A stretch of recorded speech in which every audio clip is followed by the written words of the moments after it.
Olá, seja bem-vindo a mais um episódio do Lucas Concheto Podcast. Nesse papo, a gente vai falar sobre o livro A Vantagem Humana, da autora Susana Herculano Rosel. Ela é uma cientista brasileira dedicada ao campo da neurociência. Ela é reconhecida mundialmente pelo calibre das suas pesquisas e também das suas teses. A pesquisadora é formada na Universidade Federal do Rio de Janeiro.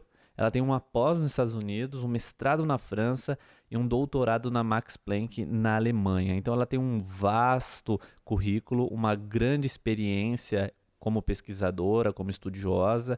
O seu currículo acadêmico realmente é impressionante.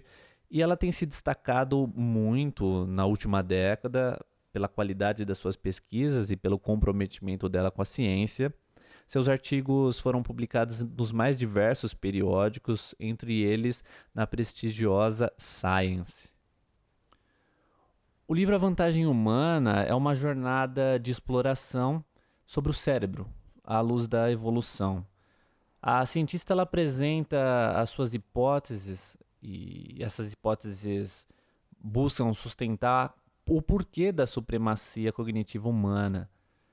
Nesse livro a gente conhece a história por trás da técnica que a Susana desenvolveu junto com a sua equipe, na qual ela chama de sopa de cérebro. Foi um método inovador, onde ela encontrou uma maneira de quantificar o volume de neurônios e de outras células presentes no nosso encéfalo e com isso alcançar de fato o número de neurônios que um cérebro tem, seja um cérebro humano, um primata ou outros mamíferos, porque a Susana estudou muitos cérebros na última década. E o seu trabalho mostra muita coragem e paciência, primeiro por lutar com várias questões técnicas, questões financeiras, de apoio à pesquisa no Brasil, que é muito complicado. E ela sai em busca dessa questão, da resposta para essa questão de onde estaria o diferencial do poder cerebral do Homo sapiens. Será que era a quantidade de neurônios, o índice de encefalização, a neuroanatomia desse cérebro? São tantas hipóteses levantadas nas últimas décadas por diversos cientistas que ficou na cabeça da Susana essa ansiedade por descobrir uma metodologia, uma forma de se pesquisar, de se fazer ciência e para encontrar uma resposta ou pelo menos hipóteses plausíveis. Então o livro ele é muito inteligente, tem um humor divertido, tem muita pesquisa, tem muita ciência por trás. O livro ele orbita o questionamento do porquê o nosso cérebro, não sendo o maior da natureza, ele é o mais capaz cognitivamente. É sabido que o cérebro humano é o que tem a maior performance em diferentes campos, diferentes expressões de um cérebro, de um encéfalo. Porque, embora elefantes, baleias tenham mais neurônios no seu volume geral, eles não têm a mesma capacidade de processar. Senão a gente teria sociedades muito mais complexas desses animais ou mesmo uma manifestação muito mais complexa. Você vê diversos mamíferos que são alvos, inclusive, do ser humano, de caçadores, que são incapazes de perceber o perigo ou de, muitas vezes, criar situações para se libertar da opressão humana. Então a gente percebe que realmente o poder cognitivo humano é superior e a questão dos cientistas sempre foi o porquê disso. Por muito tempo acreditou-se que o cérebro humano era mais poderoso porque ele tinha maior proporção em neurônios. Mas até meados de 2004, quando a Susana começou essa pesquisa mais forte, não se tinha certeza. Sempre houve o mito dos 100 bilhões de neurônios. Ela foi atrás, inclusive, do autor que escreveu o livro que cita pela primeira vez que o cérebro deveria ter 100 bilhões de neurônios, e nem ele tinha uma pesquisa que fundamentasse esse número. Ele era um chute. E aí a Susana sai em busca dessa resposta, também para entender se o fator neurônio e fator índice de encefalização realmente era o que dava para o ser humano tanto poder de processamento. Sobre a estrutura do livro, ele tem uma densidade razoável, não é fácil de ler, é uma leitura trabalhosa. O livro tem aí por volta de 350 páginas, exige uma bagagem conceitual. Para fazer uma boa leitura desse livro, é interessante ter uma base de biologia evolutiva, de antropologia e conhecimento, pelo menos o básico, de neurociência, sobre regiões do cérebro, funcionalidade, questão de neurônios, sinapses, entre outras coisas, vai facilitar muito a leitura. Porque, embora o livro seja trabalhado para um público um pouco mais geral, embora um público mais geral acadêmico, ele ainda tem que ser científico porque a Suzana precisava amarrar suas pesquisas, que foram pesquisas muito longas e com muitos dados. Então o livro vai ter muitos gráficos, vai ter muitas tabelas, comparações, sucessivos gráficos muito parecidos e que têm sutilezas e diferenças pequenas entre eles, que ela vai demonstrando fatores de evolução, fatores de índice de encefalização, padrão de tamanho de cérebro em diferentes grupos de mamíferos. Então dá um trabalho sim, não é um livro fácil de ler, simples. E também não é uma leitura que você vai fazer correndo, porque a taxa de absorção vai ser muito baixa, e ele pede sim alguma pesquisa e um pouco de paciência para conectar as ideias. Sobre os tópicos do livro, o que eu gostei muito da Suzana, realmente com o espírito científico dela e seu comprometimento, é que ela não vê o ser humano a princípio como algo extraordinário. Ela busca entender esse animal pelo viés evolutivo. E isso é sensacional, porque a gente tem um ego muito inflado sobre o que nós significamos, né, no ecossistema, dentro do mundo animal, como um ser fabuloso. Realmente é um ser expressivo. Mas para fazer ciência desse ser, você não pode ficar vendo ele como essa peça extraordinária, e sim enxergá-lo através da evolução, porque ele é como é. Quais foram os eventos que moldaram esse ser e que construíram esse conjunto de agregados que se expressa no que a gente chama de ser humano.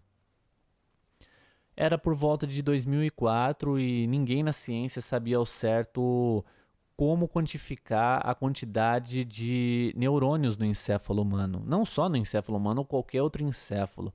Ainda não tinha nenhum método muito preciso, embora a esterologia, que eu vou falar um pouco mais na frente, já fazia algumas aproximações. Ela não era a melhor forma de se medir a quantidade, e a Suzana viu aí uma oportunidade para se estudar algo que ela tinha uma grande paixão, que era a neurociência, que ela foi parar na neuroanatomia e o entendimento da estrutura do cérebro, seu desempenho e a forma como diferentes grupos de animais têm o seu cérebro formatado de diferentes formas.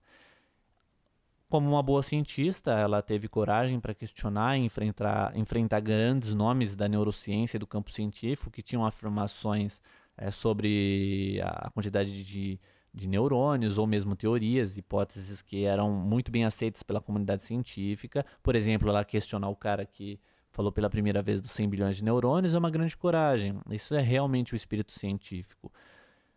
E quando ela foi buscar métodos para se fazer a contagem, era conhecido aí, é conhecido pela ciência a esterologia, que basicamente é você pegar um pedaço de tecido e fazer a contagem ali, não só um pedaço de tecido, pode ser um conjunto de matéria onde você vai fazer a contagem de algum elemento específico. Eu estou resumindo assim grosseiramente. E só que quando você pega um tecido cerebral para fazer isso, o grande problema é que a concentração de neurônios ela muda muito. Então, para você fazer a serologia com tecido cerebral é muito complicado. Ela tem uma grande limitação para determinar o número de células no encéfalo. Então, a Suzana teve a ideia de pegar diferentes regiões do cérebro e transformar em sopa. Então, ela criou um método para liquidificar o cérebro, incorporar todas as células, criando um líquido bem uniforme, com uma distribuição padronizada entre as diferentes células do cérebro. E ali ela faria a contagem com diversas amostras, depois tiraria a média de cada pedaço do cérebro, dessas amostras, para entender o volume de neurônios. E aí ela começou um longo trabalho, uma longa jornada. Primeiro, para aprimorar essa técnica, que levou bastante tempo. Ela teve que quebrar bastante a cabeça para conseguir pensar numa forma, até que ela encontrou uma proteína reativa que ela colocava em contato com aquela massa, aquela sopa, e isso ativava especificamente os neurônios, e aí ela conseguia fazer a contagem. Depois disso, ela teve ainda um grande processo para conseguir encontrar cérebros. E esse é um processo complicado, como você consegue cérebros de animais, principalmente num país como o Brasil, que tem uma tradição científica bem complicada, com pouco financiamento, e as pesquisas quase sempre concentradas em universidades. Então é um campo meio fechado e que recebe pouco incentivo. Então era mais um desafio para a Suzana. E ela, com muita criatividade e esforço, conseguiu os cérebros, conseguiu aprimorar a sua técnica e começou a contagem. E foi um longo trabalho de comparação, de levantamento de números, de trabalho desses dados, de minerar essas informações até o ponto dela ter uma metodologia, ter um padrão para desenvolver a pesquisa. E o mais legal que ela encontrou é que muitas vezes encéfalos que tinham o mesmo peso, eles não possuíam a mesma quantidade de neurônios. Por exemplo, você tem um animal como a capivara, um animal grande, denso, que tem 48,2 gramas de encéfalo. Enquanto a espécie, o gênero macaca radiata, é um macaquinho que tem um topetinho, ele tem 48,3. A diferença é mínima. Porém, a macaca radiata tem 1,7 bilhões de neurônios, enquanto a capivara tem somente 306 milhões de neurônios. A capacidade cognitiva desses animais é muito diferente. Isso é claro, quando você faz uma análise do comportamento de primatas, é absurdo o desempenho que eles desenvolvem.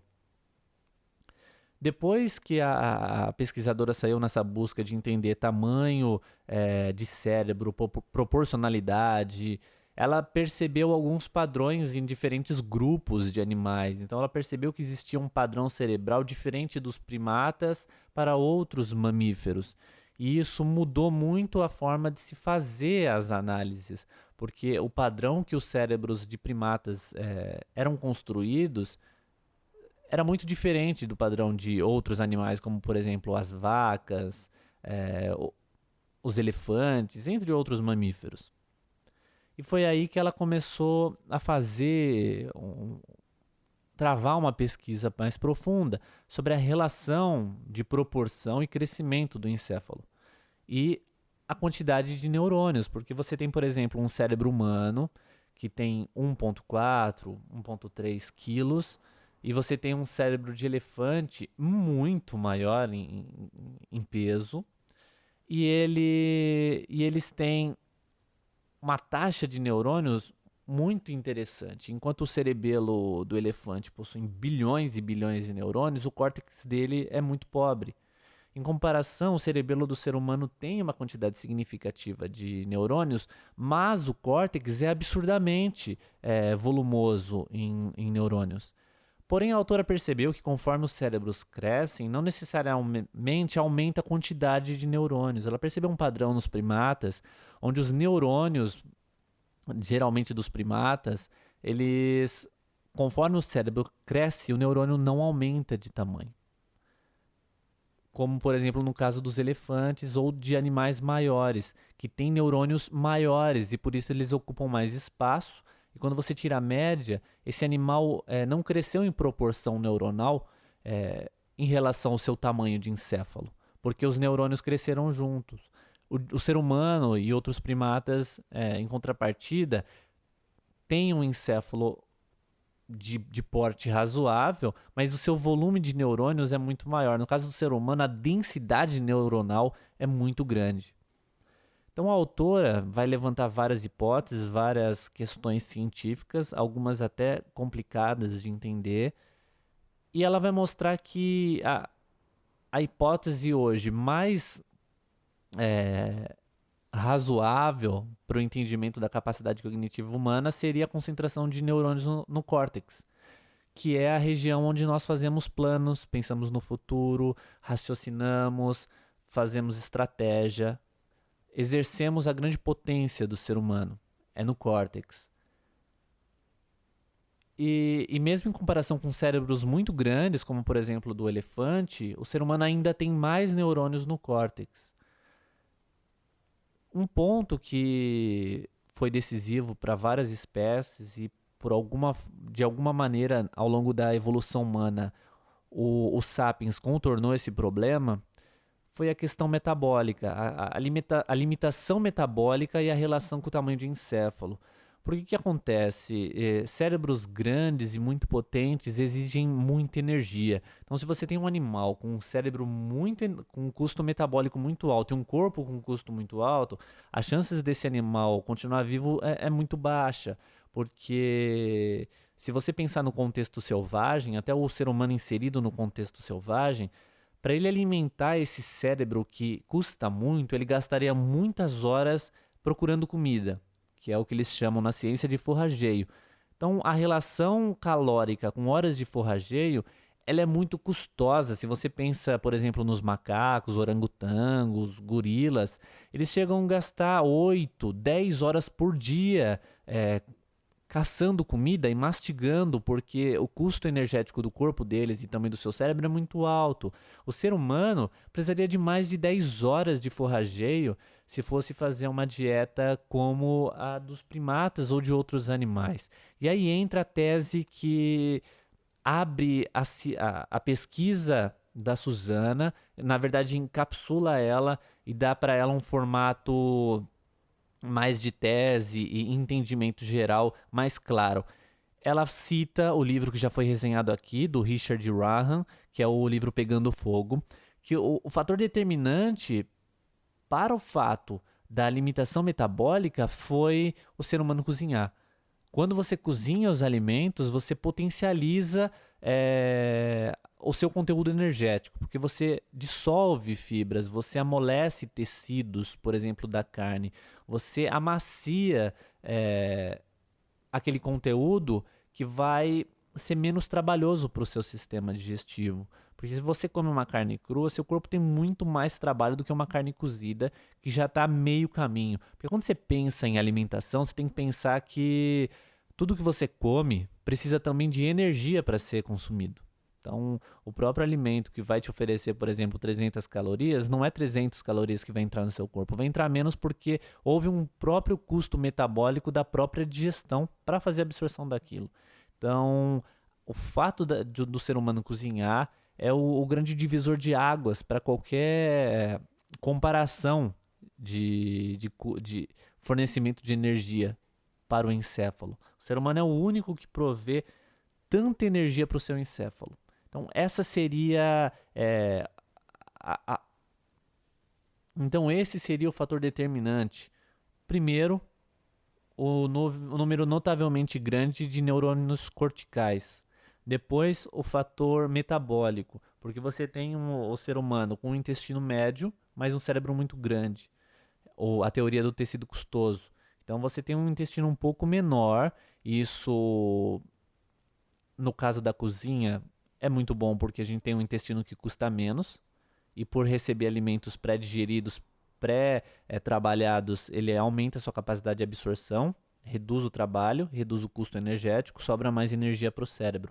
Um ser humano que precisaria ficar aí 9, 10 horas forrageando, não precisa. Hoje você gasta 1, 2 horas por dia com a sua alimentação, tem um aporte calórico gigantesco, 1.000, 1.500, 2.000 calorias com poucos alimentos, e o resto do seu dia pode ser trabalhado de N formas. Quando você pensa à luz da evolução, a partir do momento que o Homo erectus e outras linhagens do Homo começaram a cozinhar, a dominar o fogo e a otimizar o seu ganho calórico, o seu custo metabólico, e aí ele ganhou mais tempo livre. E esse tempo livre, com um córtex mais bem alimentado, mais bem suprido, resultou num poder cognitivo maior. Sobre o livro, eu gostei bastante, mas achei ele trabalhoso. Num primeiro momento, eu achei que a leitura seria mais fácil. Os primeiros capítulos fluíram melhor. Pro meio do livro ele fica mais científico, mais denso e tem muita prevalência de números e de gráficos. Tem uma hora que isso começa a dar bastante trabalho para assimilar. Porque são muitos gráficos, dados cruzados e comparativos, e tudo isso exige um cuidado do leitor. Mas se você gosta de evolução, de neurociência, de antropologia, de ciência no geral, sem dúvida essa vai ser uma leitura muito rica. E é isso. Até o próximo episódio. Tchau, tchau.